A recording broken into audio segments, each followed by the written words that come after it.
Zimrilim, préposé du dieu Dagan, Ascudum devint. Cette légende du sceau d'Ascudum présente d'emblée non seulement son statut, mais aussi le lien fort existant entre ce devin et le roi de Marie pour lequel il travailla dans la dernière phase de son existence. Ascudum est sans doute le devin le mieux connu de toute l'histoire de la civilisation mésopotamienne. Ce ne sont toutefois pas ses activités hépatoscopiques qui sont les mieux documentées. En effet, après avoir travaillé pour le roi Yesmaradu, lorsque celui-ci fut remplacé par Zimrilim en 1775, Ascudum se rallia au nouveau monarque. Et Zimrilim lui confia des missions très variées. Ascudum eut d'importantes responsabilités administratives, mais aussi diplomatiques et militaires.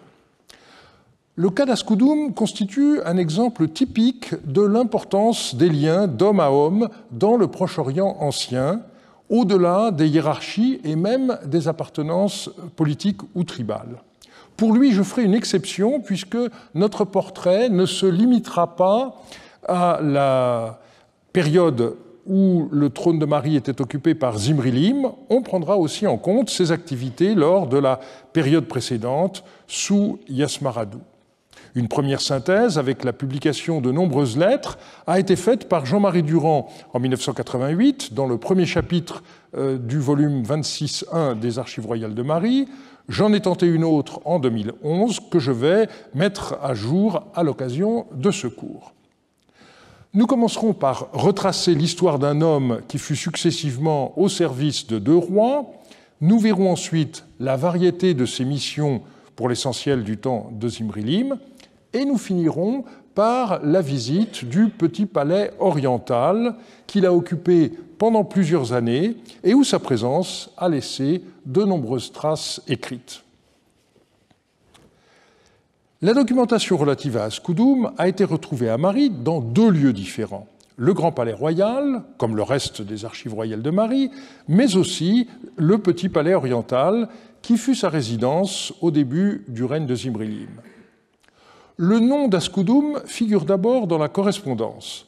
Il fut l'expéditeur ou le destinataire de 84 lettres. Ascudum écrivit 65 lettres à Monseigneur, c'est-à-dire au roi de Marie, et la difficulté est ici, comme d'habitude, l'absence du nom du souverain dans l'adresse du courrier rédigé à son intention.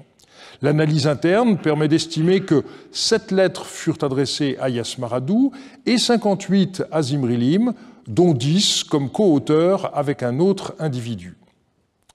Mais le fait le plus curieux concerne les 19 autres lettres. 7 furent adressées par Ascudum à 4 personnages autres que le roi, mais surtout on possède 12 lettres dans lesquelles il figure comme destinataire. C'est là quelque chose d'inhabituel. On ne s'attend pas, en effet, à retrouver dans les archives du roi du courrier destiné à d'autres personnes que lui. Dans le cas d'Ascudum, il est fort possible qu'il ait fait de lui-même suivre au roi quelques-unes des lettres qu'il avait reçues. En dehors de sa propre correspondance, le nom d'Ascudum figure dans de nombreuses lettres et il est également fréquent dans la documentation administrative. La difficulté que pose une telle abondance est l'éventuelle existence d'homonymes. Nous ne pouvons pas être sûrs que toutes les références à Ascudum concernent le même individu. Dans certains cas, la présence d'un titre permet de trancher. Il y eut ainsi un foulon de ce nom à Marie sous Yasmaradu ou un berger sous Zimrilim. La question s'est posée en revanche de savoir si l'administrateur Abarakoum de ARM 26.1.8 doit être ou non identifié au devin. On peut également se demander s'il a existé un marchand différent du devin ou si des lettres comme celles de Hulaloum ou de Tzitkoum Lanassi concernent des activités commerciales de notre Ascudum en marge de ses fonctions officielles, et c'est très vraisemblable. Par ailleurs, on ne dispose pas seulement des archives retrouvées dans le Grand Palais Royal. Entre 1979 et 1990, sur le chantier A de Tel Hariri, un petit palais a été dégagé qui fut occupé par Askoudoum et sa famille pendant les premières années du règne de Zimri-Lim.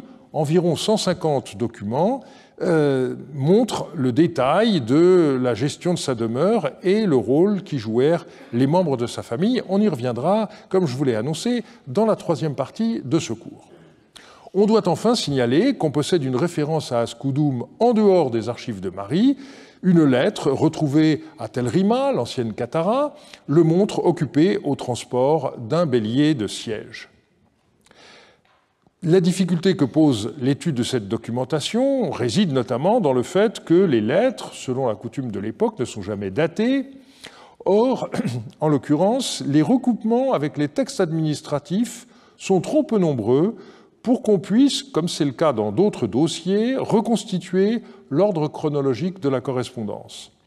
On sera donc amené à étudier thématiquement les activités d'Askoudoum, mais il ne faut pas oublier que, en réalité, les différents domaines s'enchevêtraient constamment.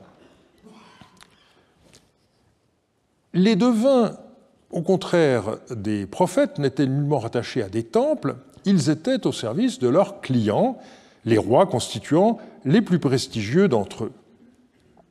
Dans tous les cas, le lien privilégié qui unissait le souverain avec un devin, de même qu'avec son secrétaire ou son médecin, reposait sur la confiance et la certitude que son intimité ne serait pas trahie, comme l'écrivait un contemporain, « En dehors du secret du devin, quel autre secret y a-t-il » Askoudoum était originaire d'Ekallatoum, la capitale de Samsi-Adou. Il fit vraisemblablement partie des personnages envoyés par Samsi-Adou à son fils Yasmar-Adou pour l'assister dans la gestion du royaume de Mari. En dépit de ces mutilations, le texte M6950 est à cet égard très important puisqu'il spécifie qu'il revenait à Askoudoum de prendre les présages pour le salut du pays. En dehors de sa correspondance, il est mal documenté à cette époque. Nous savons que sous Zimri-Lim, Askoudoum avait pour épouse la princesse Yamama, définie par son sceau comme fille de Yardoun-Lim, épouse d'Askoudoum. Sceau dont des empreintes ont été retrouvées exclusivement dans le petit palais. Officiellement, Zimri-Lim était défini comme fils de Yardoun-Lim, même si, comme on l'a vu, leur lien réel était différent. Yardoun-Lim étant vraisemblablement son grand-père ou bien éventuellement son oncle.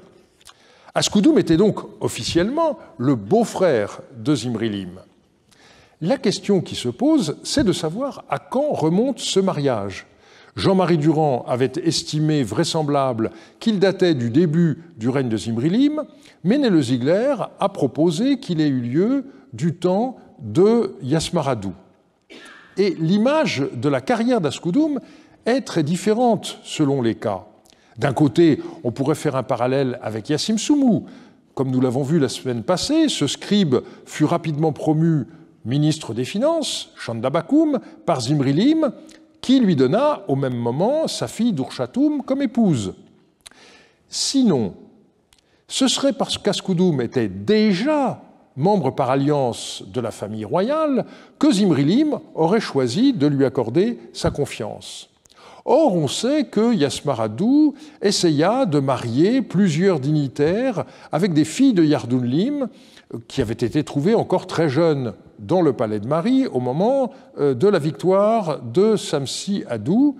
De ce fait, le scénario d'un mariage du temps de Yasmar-Adou est le plus vraisemblable. Par ailleurs, en arrivant à Mari, Zimri-Lim, contrairement à d'autres, ne pratiqua pas le spoil system, mais laissa en place bien des dignitaires du régime antérieur. Il garda ainsi le chef de musique Rishiya, ou encore les gouverneurs Abdou Madagan ou Soumouradou. C'est dans ce contexte que Zimri-Lim s'attacha également les services du devin Ascoudoum, et si celui-ci était déjà l'époux de Yamama, cela constituait une raison de plus de le laisser en place. On doit en tout cas relever qu'Ascoudoum ne fut pas le seul devin au service de Yasmaradou qui continua son travail sous Zimri-Lim. On peut également citer les noms de Zikri Hanat et de Zimri Dagan, et peut-être aussi celui de Khaliradoun. On peut supposer qu'Ascoudoum dut, comme chaque devin entrant au service de Zimri-Lim, prêter un serment de fidélité dont le texte a été retrouvé, c'est ARM 1.26.1, numéro 1. Le problème qui se pose est de savoir si, à la suite de son recrutement par Zimri-Lim, Ascoudoum poursuivit son activité de devin ou, au contraire, l'abandonna pour ne plus agir que comme haut dignitaire chargé de diverses missions par le nouveau roi. Il est clair qu'au moment même de son recrutement par Zimri-Lim, c'est son rôle de devin qui fit problème, en particulier aux yeux de Banoum, dont nous avons vu que c'était un haut dignitaire simalite qui avait joué un rôle crucial dans le rétablissement de Zimri-Lim sur le trône. Quand il apprit que Zimri-Lim avait écouté les conseils d'Ascoudoum, il se permit d'écrire au roi Zimri-Lim une lettre de remontrance. Est-il bon qu'Ascoudoum ne cesse de te suggérer des choses inconvenantes et que tu ne cesses d'écouter ses propos? Tandis que j'étais retenu à Mari, Ascoudoum t'a dit des choses inconvenantes et tu l'as installé à la charge de Mer Sougagoum de Rishamta. À nouveau, il t'a trompé et tu as installé Enlilipouche à la charge de majordome de Rishamta. Arrivé à Sagaratoum, je n'ai entendu parler que de cela, et j'ai crié au scandale en t'apostrophant de la sorte. Quoi? Tu installes à la charge de Mer Sougagoum de Rishamta un homme d'Ekallatoum, et tu as installé Enlilipouche à la charge de majordome de Rishamta? Ascoudoum, mon prisonnier, médite en lui-même des choses inconvenantes. Tu dois nommer au poste des serviteurs dont la personne de mon Seigneur et les Simalites n'auront pas à se plaindre. J'ai vu que cet homme est porté sur le mal et qu'il tient à mon Seigneur des discours inspirés par de mauvaises intentions. Une fois qu'il aura installé au poste les anciens serviteurs d'Ishmedagan, Ishmedagan, apprenant cette nouvelle, se dira avec joie « Ce sont d'anciens serviteurs à moi qui détiennent les postes. Ils provoqueront le retour de ce pays à mon pouvoir sans que cela me coûte un pain. » Il y a des devins de confiance qui se tiennent au service de mon Seigneur. Ces hommes, des Simalites, sont dévoués à la personne de mon Seigneur. L'analyse de cette lettre permet de comprendre la double raison de la fureur de Banoum, qui se permet d'écrire au roi qu'il tutoie d'une façon fort peu diplomatique. Banoum n'acceptait pas qu'Ascoudoum ait été recruté par Zimri-Lim alors que celui-ci aurait pu accorder sa confiance à des devins aussi compétents, mais appartenant, comme lui, à la tribu des Simalites. Banoum soulignait par ailleurs le danger que représentait la présence aux côtés du roi d'Ascoudoum, originaire des Kallatoum, pour les nominations aux différents postes. Et cette crainte s'explique quand on sait que les gens qui prenaient leur poste étaient soumis à ce qu'on peut appeler une enquête oraculaire. Très clairement, quoique de manière implicite, Banoum accusait Ascoudoum de vouloir manipuler les présages en favorisant la nomination au poste clé du royaume des anciens serviteurs de Samsiadou, auxquels avait alors succédé Ishmedagan. Pour Banoum, vous l'aurez compris, l'affaire était des plus graves. Il en allait, dans ces premiers mois du règne de Zimri-Lim, de la survie même du régime. Mais en dépit de cette vigoureuse mise en garde, Zimri-Lim garda sa confiance à Ascoudoum. Fit-il preuve de naïveté? Nous n'avons pas de raison de le penser. Zimri-Lim semble avoir eu le souci, au début de son règne, d'avoir à son service le panel de devins le plus large possible.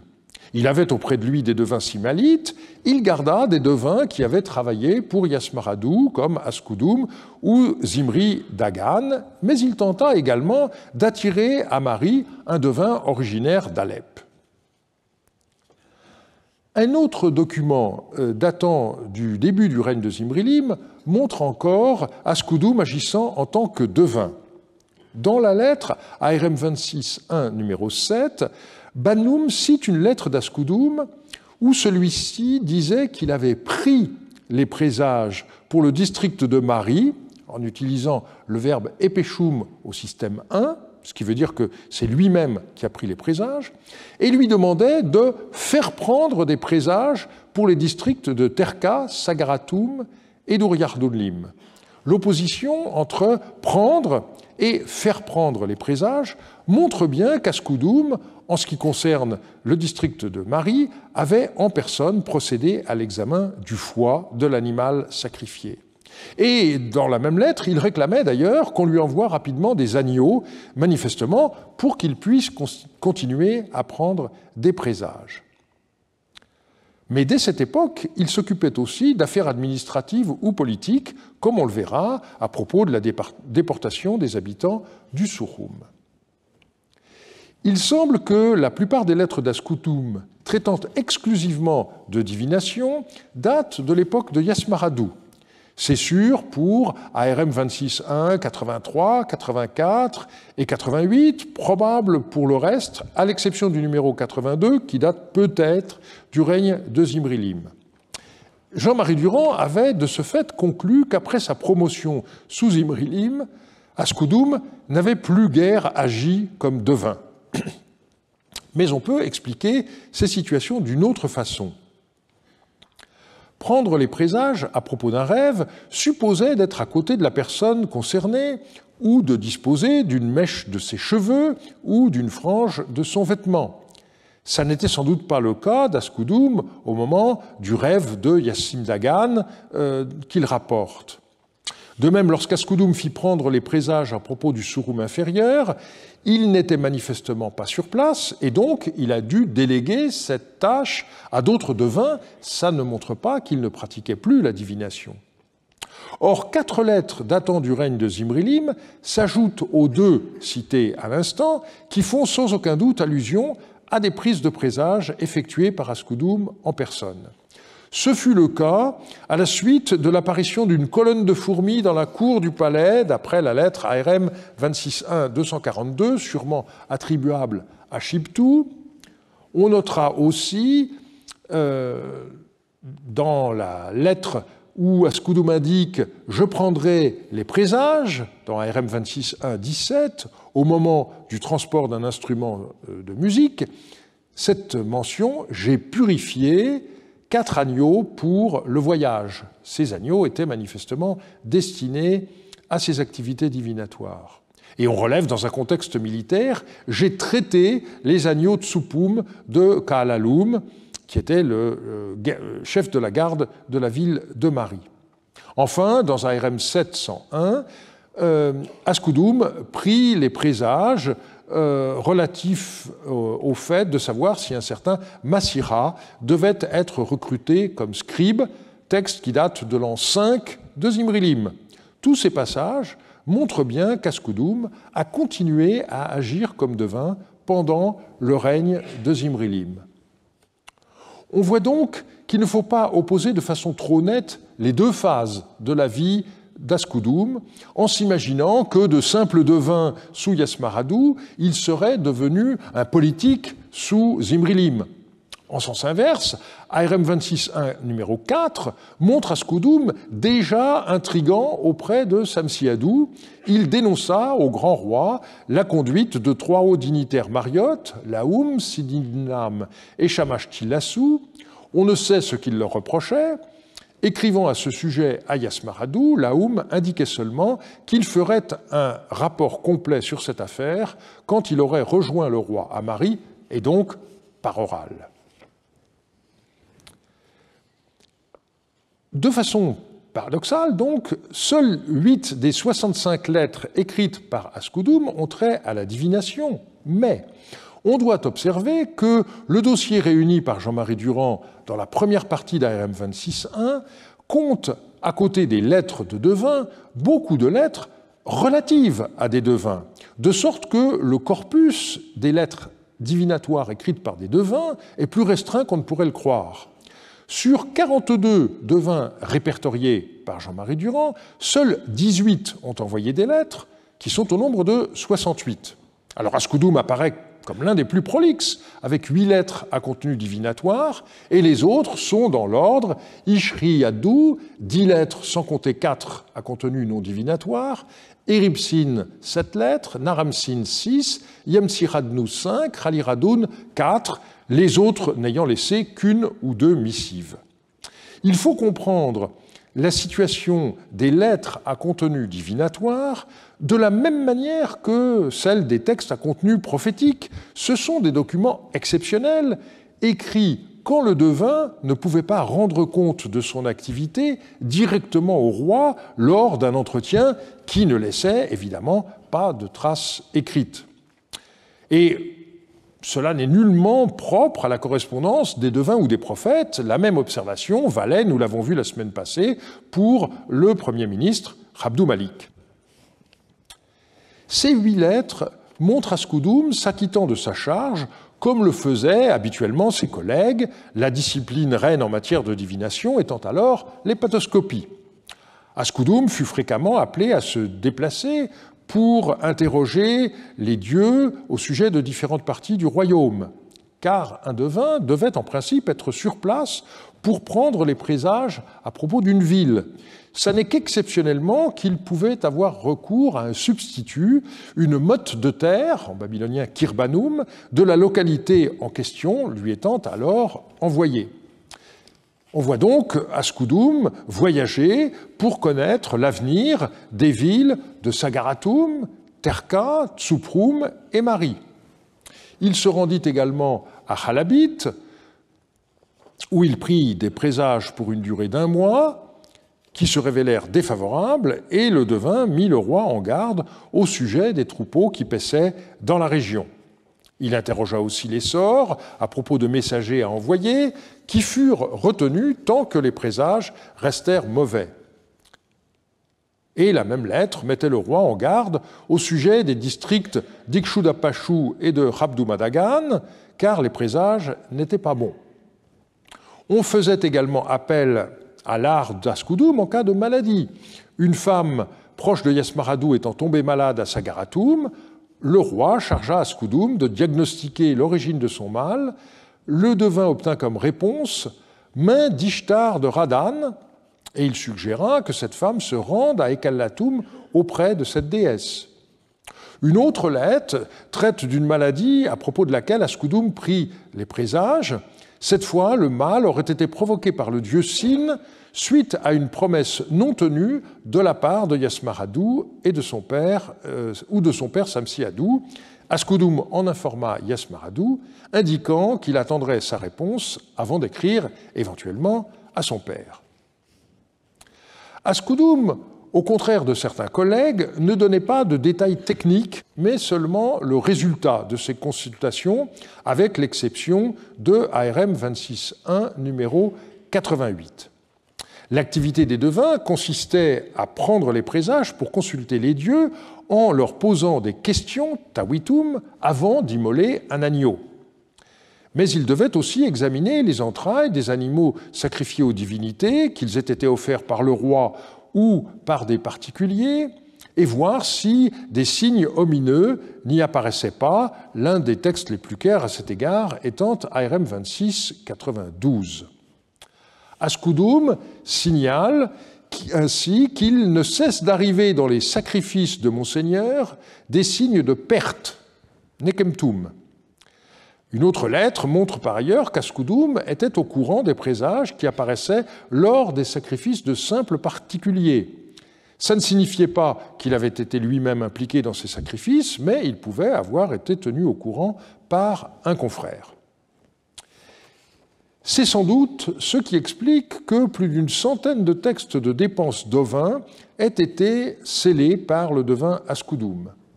Il s'agit d'un lot de 137 tablettes qui datent des premiers mois du règne de Zimrilim et qui comptabilisaient des dépenses d'ovins pour différentes occasions, la table du roi, autrement dit la consommation du souverain et de ses commensaux, les consultations oraculaires, Nepeshti Marbare, des sacrifices à des divinités, souvent nommés, les présents faits à des membres de la famille royale, des dignitaires, des envoyés étrangers, etc. Et c'est parmi ces tablettes que figurait le premier des panthéons qui ait été publié. Au total, les dépenses s'élevèrent à 979 animaux pour une période de moins de 3 mois. ARM 7 224 nous donne le récapitulatif, sans doute celui qui fut établi à la fin de l'année. 1294 ovins furent ainsi dépensés sous la responsabilité d'Askoudoum.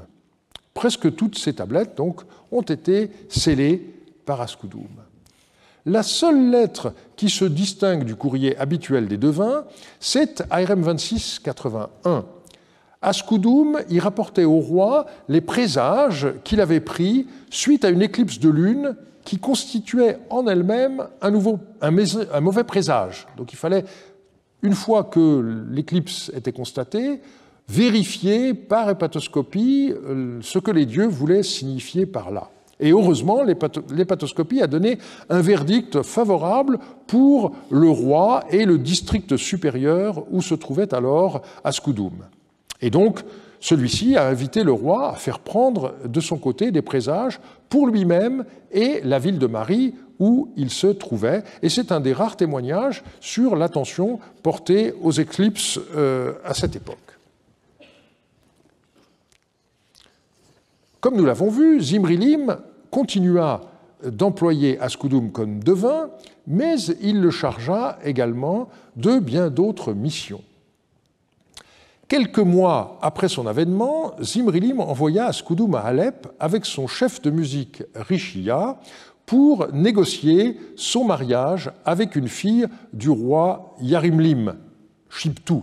Quand nous avons étudié la figure de Shiptou, je vous avais dit qu'on parlerait de son mariage un peu plus tard à propos d'Askoudoum. Nous y voilà.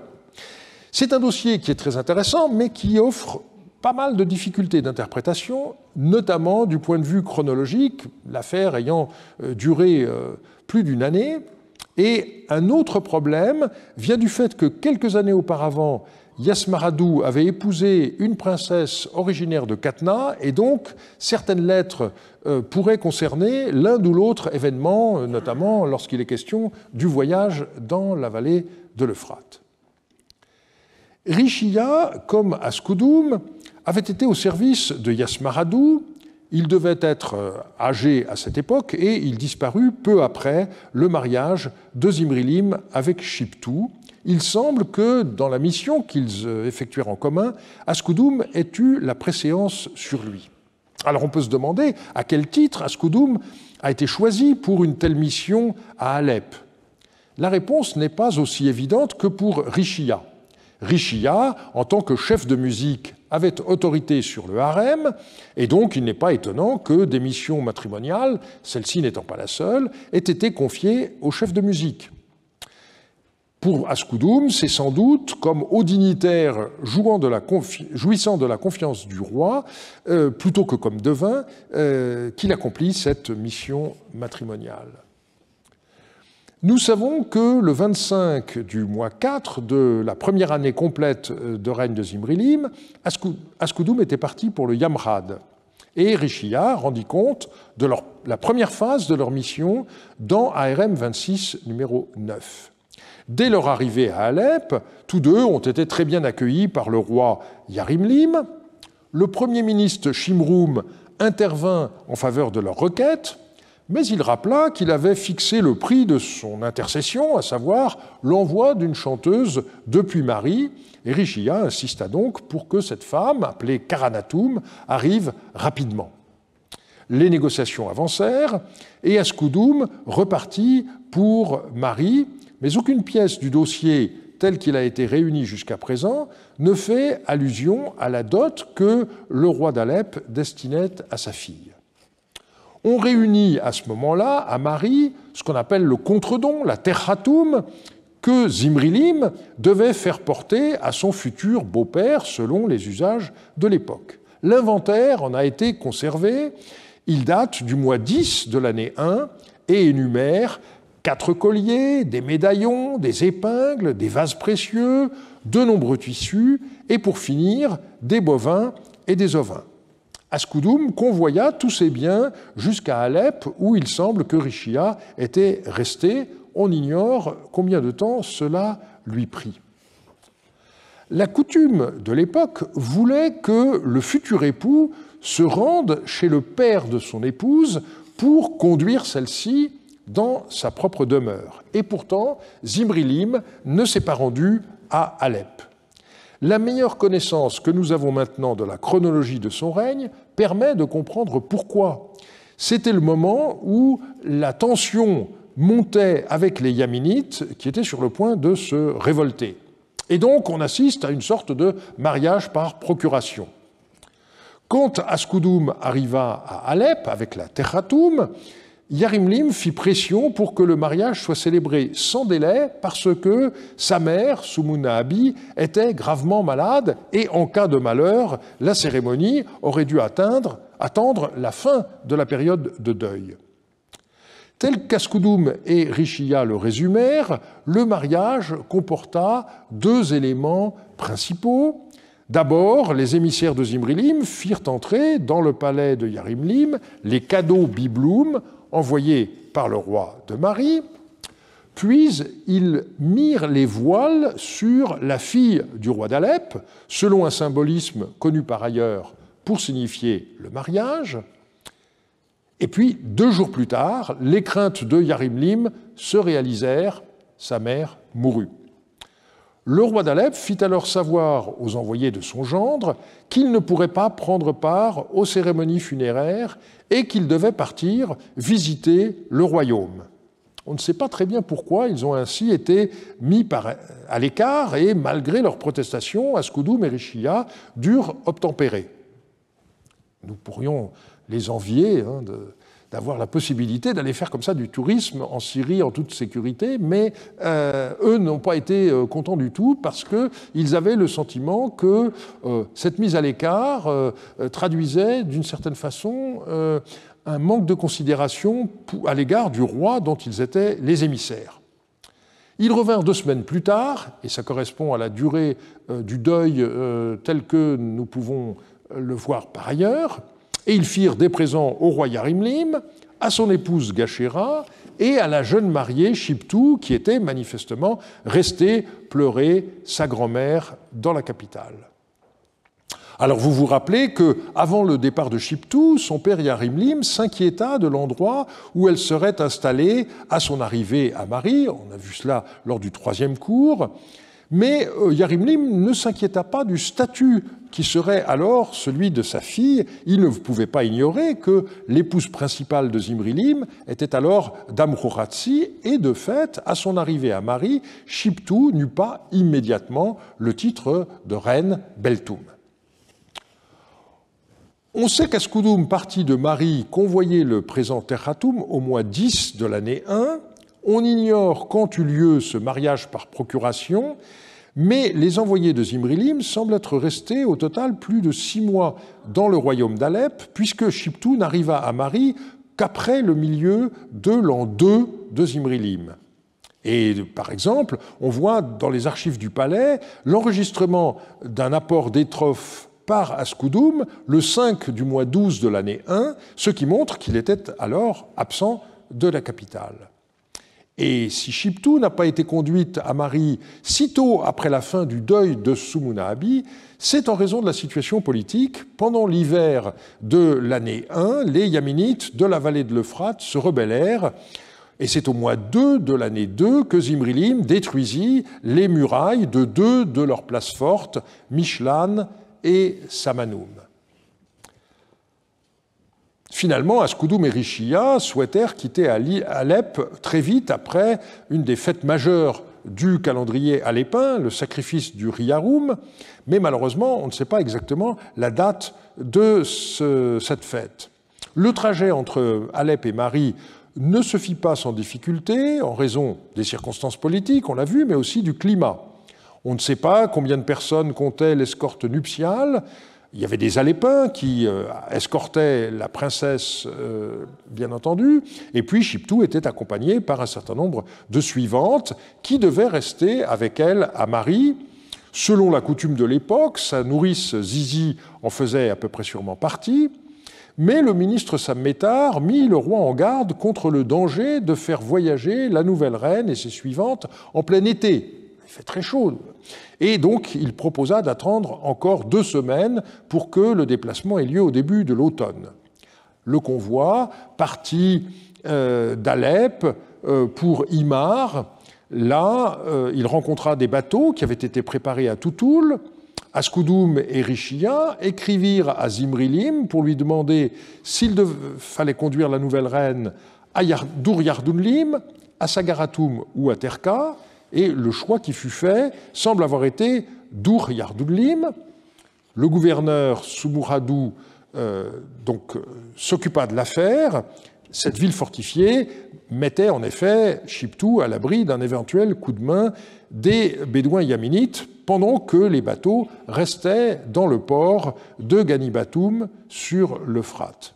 Les étapes suivantes vers l'aval, qui étaient prévues à ce moment-là, c'était Zibnatoum, Terka, Tsouproum et enfin Mari, où Chiptou arriva sans doute à la fin du 6e mois.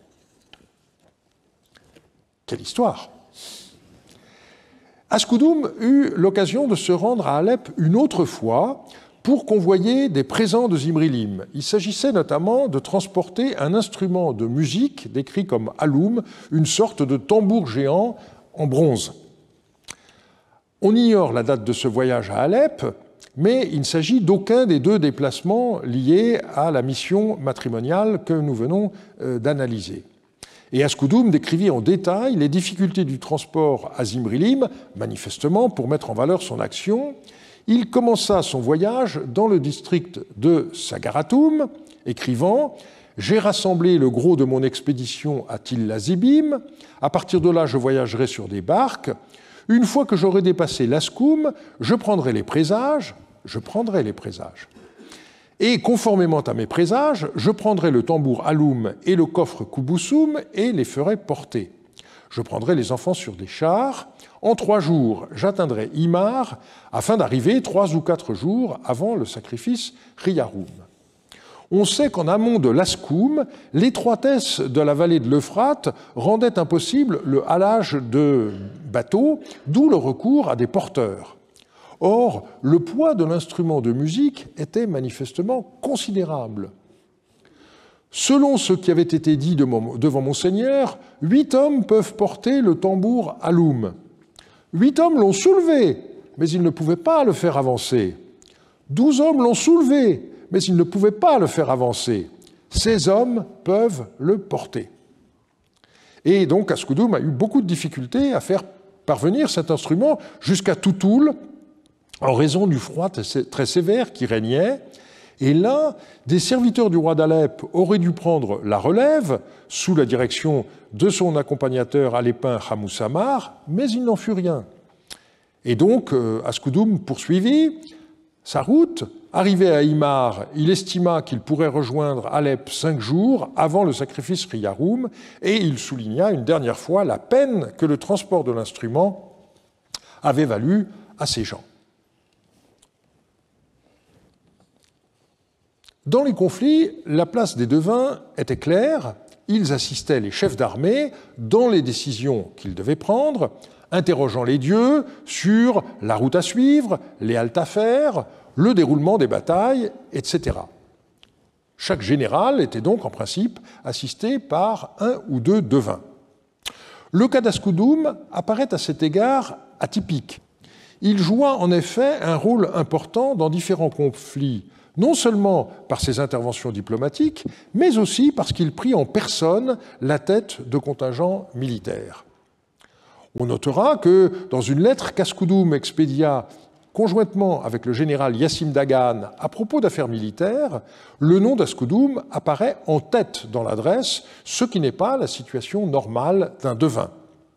On voit également Askoudoum, lors d'un siège, se préoccuper de la livraison du bois destiné à fabriquer des échelles et également d'une pointe en métal destinée à un bélier. Un premier dossier semble dater des tout premiers rois du règne. Zimrilim venait de reprendre possession du Souchoum, la vallée de l'Euphrate en aval de Mari, et il avait décidé de déporter la population de la partie méridionale de la région, le district de Yablia, et de la repeupler par des Bédouins de sa tribu, conduits par Ashmad. Askoudoum avait été envoyé en mission dans la région et il constata l'inquiétude de la population entretenue par un agitateur au cri de « Les Khanéens sont venus vous dévorer ». Et de fait, certains Bédouins ne rêvaient que de butin. Askoudoum et Ashmad insistèrent donc auprès de Zimrilim pour qu'il se rende en personne à Hanat, plus en amont sur l'Euphrate, où la population déportée avait été réunie. Une autre mission délicate fut confiée à Askoudoum, négocier avec des Bédouins qui s'étaient rendus coupables d'une grave impiété désignée par le mot babylonien Assakoum. Les lettres par lesquelles Askoudoum rend compte de sa mission sont malheureusement très elliptiques. Le roi comprenait à demi-mot ce que lui écrivait son devin, de sorte que nous ignorons la nature de cette faute manifestement gravissime. Les Bédouins admirent leur responsabilité et Askoudoum demanda au roi de lui envoyer des exorcistes et des purificateurs qui devaient laver les coupables de leurs fautes.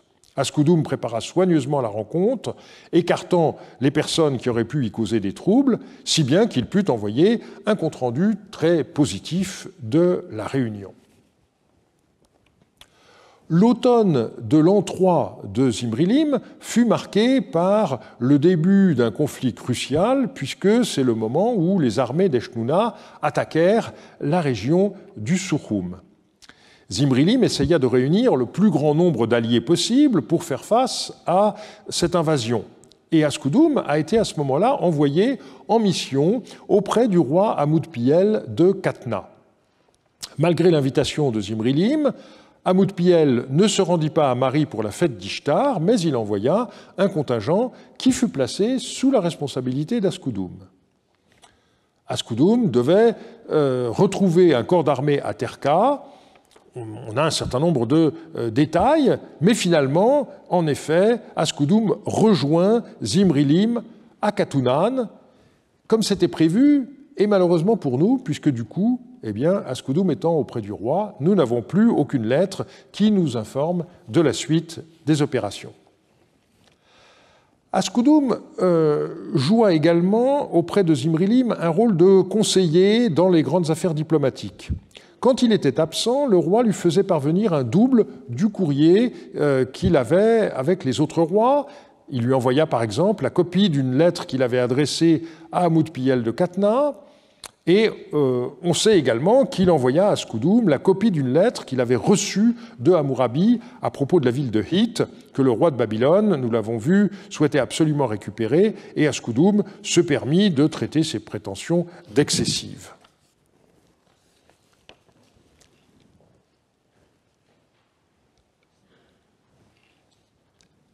Askoudoum accumulait des fonctions diverses. On a vu qu'au début du règne, il avait eu la charge de maire Sougagoum de la ville de Rishamta.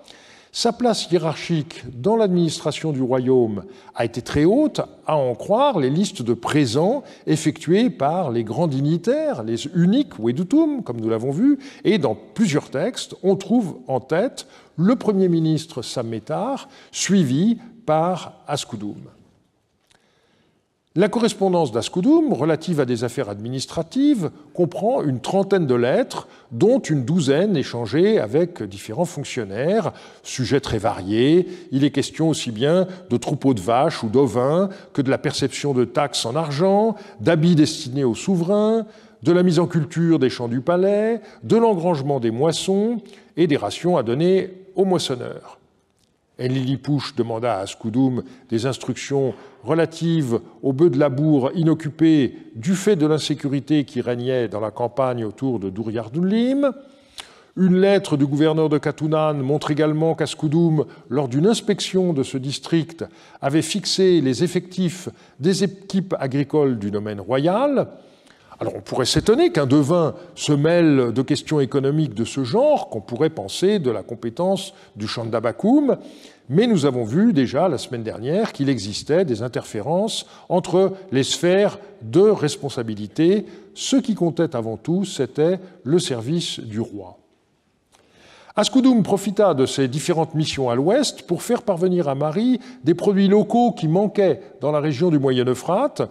Par exemple, il a organisé depuis Alep l'envoi à Marie de différents arbres qui devaient être plantés dès leur arrivée.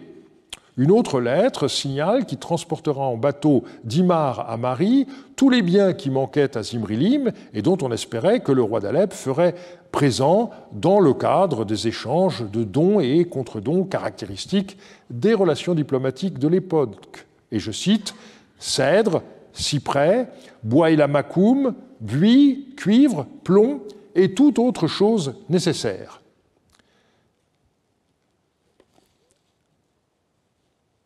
Et puis, Askoudoum profita également de ses contacts internationaux pour mener ses propres affaires, comme le montre une lettre du babylonien Hulaloum.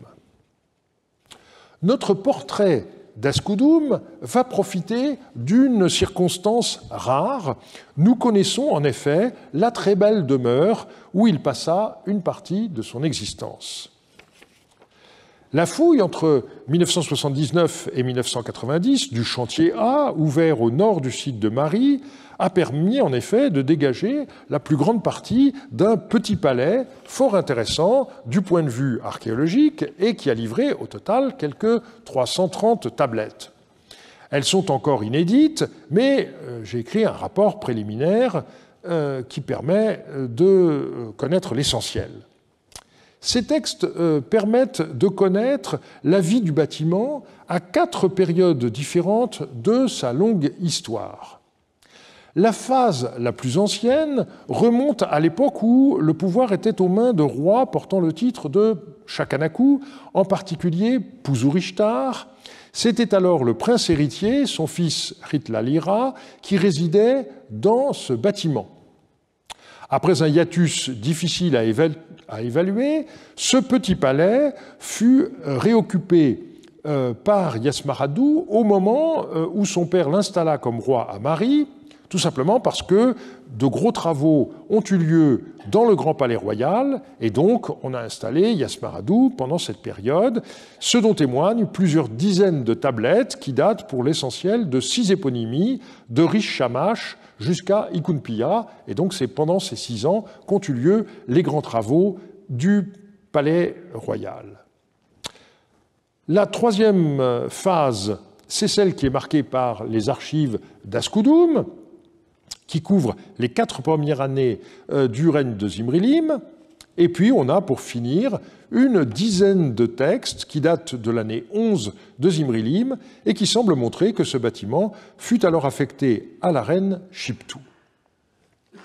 Il ne faut pas se méprendre sur la nature des 150 textes retrouvés dans le petit palais oriental qui datent du début du règne de Zimrilim. Il s'agit d'épaves qui ne représentent qu'une infime partie de ce qui a été écrit dans le cadre de la gestion de ce bâtiment à l'époque où il était occupé par Askoudoum et sa maisonnée. On a simplement affaire au contenu de quelques paniers. C'est ainsi qu'une étiquette de panier à tablettes a été retrouvée dans la salle 15, ainsi libellée « Tablette de la laine et des étoffes reçues de un tel », et de fait, la fouille a exhumé juste à côté une 60aine de tablettes, dont la moitié correspond à la nomenclature de cette étiquette. Les débris d'archives retrouvés dans ce bâtiment permettent d'abord d'identifier ses occupants. On a ainsi un fragment d'enveloppe de lettres adressées à Askoudoum. Ni la tablette correspondance, ni aucune autre lettre n'a été retrouvée dans le bâtiment, mais, comme on l'a déjà vu, en général, les enveloppes de lettres étaient ouvertes dans la demeure des destinataires. Par ailleurs, on trouve de nombreux textes du type « j'ai reçu de un tel » dans lesquels ne figure pas le nom de la personne qui a reçu les biens, mais l'empreinte de son sceau. Or, tous ces reçus ont été scellés par le sceau d'Ascudum. C'était donc Ascudum le maître des lieux. Certains textes le désignent anonymement comme Awilum, l'homme, le patron, tels ces textes de repas de l'homme, Naptan Awilim, qui sont l'équivalent, à échelle réduite, des repas du roi, Naptan Sharim, qui ont été retrouvés dans le palais, vous le rappelez. En dehors d'Ascudum et de Yamama, on trouve des références à un fils du devin, décrit par son sceau comme Kapi Addou, fils d'Ascudum, serviteur de Zimrilim. On ignore si Kapi Addou était un fils de Yamama, c'est assez peu vraisemblable, parce que le mariage d'Ascudum avec Yamama, s'il a eu lieu du temps d'Yasmaradou, ne peut être antérieur à l'installation de celui-ci à Mari, ce qui ne donne pas le temps à Kapi Addou de devenir adulte au début du règne de Zimrilim.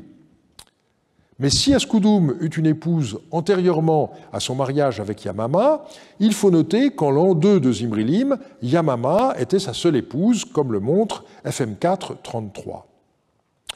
Ascudum eut-il d'autres enfants? C'est difficile à dire. Enlilipouche, quand il lui écrit, s'adresse à lui comme son fils, mais il peut s'agir simplement d'une marque de respect.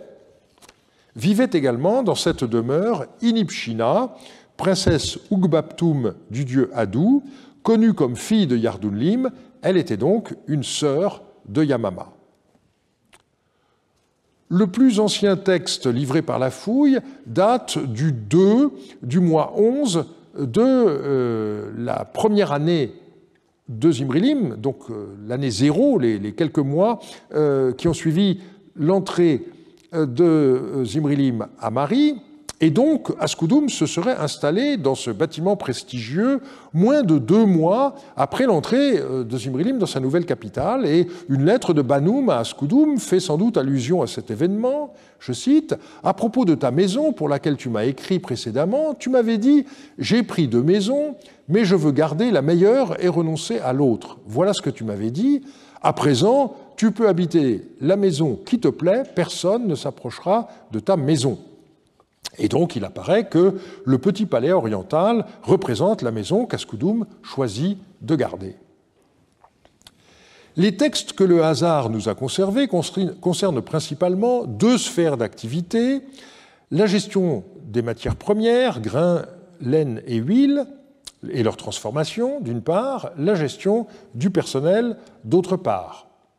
Ces textes permettent de voir que la maison comportait une écurie où vivaient les ânes attelés aux chars qu'utilisait Ascudum pour ses déplacements.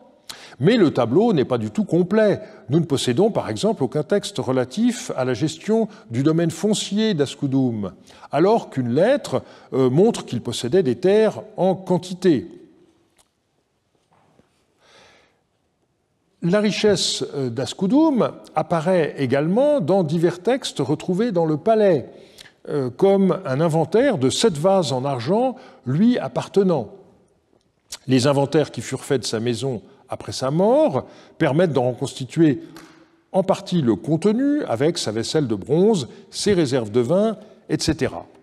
Et en dépit de leur caractère lacunaire, tous ces documents ont l'intérêt de montrer que les maisonnées des grands dignitaires étaient gérées par écrit de la même manière que le palais, fonctionnant simplement à une échelle plus réduite. Pourquoi n'avons-nous pratiquement plus de textes à partir de l'an 3 de Zimrilim, alors qu'Ascudum ne mourut qu'au début de l'an 8 ? Il est fort possible que le devin ait quitté ce bâtiment pour habiter pendant les dernières années de sa vie un palais à Zurubban. On peut imaginer que, devenu âgé, il souhaita se retirer à l'écart de la capitale et de ses intrigues. Aucune lettre ne semble dater de ces dernières années. Si vous préférez une version plus tragique, il a eu une attaque et du coup, il a végété pendant les dernières années. Là, ça n'est plus un portrait, on verse dans le roman, on ne sait rien. Un dernier mot doit être dit tout de même sur les quelques textes scolaires qui ont été retrouvés dans ce bâtiment, parmi lesquels seule une liste de dieux a été publiée jusqu'à présent. Leur rattachement à la période où le bâtiment fut occupé par Ascudum et sa famille n'est pas certain. Ça pourrait dater aussi plus tardivement de l'époque où la reine Chiptou s'y trouvait, mais il n'y a rien d'impossible à ce que la maison d'Ascudum ait servi de cadre à l'enseignement de l'écriture cunéiforme qu'Ascudum, comme les devins de son temps, maîtrisait. Des lettres qui mentionnent la mort par noyade d'Ascudum semblent concerner un homonyme décédé assez tôt dans le règne de Zimrilim. Ascudum est encore attesté par des textes administratifs du palais datés du milieu de l'année 8 de Zimrilim, et il semble être mort peu après. Selon la pratique de l'époque, des dignitaires palatiaux procédèrent au mois 4 de l'an 9 à l'inventaire piquitum des possessions du défunt qui revinrent partiellement au palais. Sa belle-sœur Inipshina récupéra une partie de ses biens et cette opération explique peut-être pourquoi certains de ces textes juridiques se sont retrouvés dans le palais au lieu de rester dans les archives de sa demeure comme un contrat d'achat d'esclaves ou un prêt. Les relations entre les empereurs néo-assyriens et les lettrés de leur entourage sont très bien connues, notamment grâce à la correspondance reçue par Assaradon et Assurbanipal. Les astrologues jouaient alors un rôle prépondérant comme conseillers du souverain. Plus d'un millénaire auparavant, les archives de Mari nous offrent un cas très privilégié avec le dossier du devin Ascudum. Il nous montre les facettes très variées de l'activité d'un des plus hauts dignitaires du royaume de Mari, Souyasmaradou, et surtout dans la première moitié du règne de Zimrilim. Ascudum eut l'occasion de parcourir le royaume dans toute son étendue et même au-delà. Sa présence est attestée sur l'Euphrate, depuis Halabit jusqu'à la frontière avec Eshnouna, à Harbou dans le Souroum, et sur le Rabour jusqu'à Katounan. Il participa à des campagnes militaires dans le triangle du Rabour jusqu'à Ashlaka.